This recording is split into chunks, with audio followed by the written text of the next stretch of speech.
In today's video, I'm going to teach you how to add sale price in Google Merchant Center.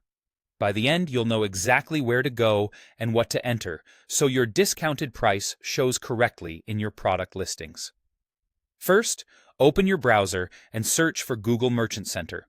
This is the quickest way to get there if you don't have the page bookmarked. When the results load, look for the official Google Merchant Center link.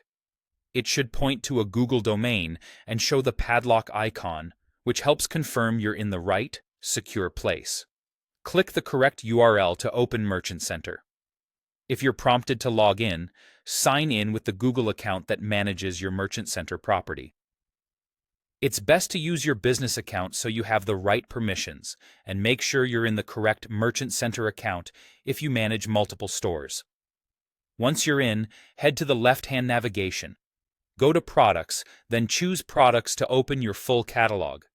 You'll land on the All Products view, which lists every item currently in your feed. Find the product you want to discount. You can scroll through the list, use the search bar, or filter by attributes like title or ID to locate it faster.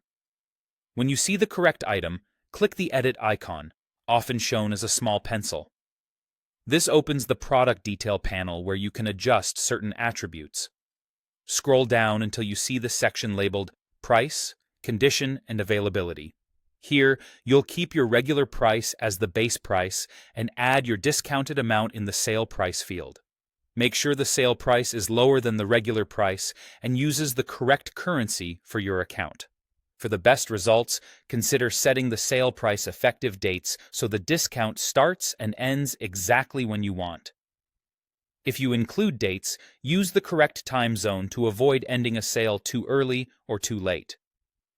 Before you save, double-check that the sale price matches the discount shown on your website. Google requires your landing page to reflect the same price, including currency and any taxes or shipping settings you've configured. When everything looks good, save your changes.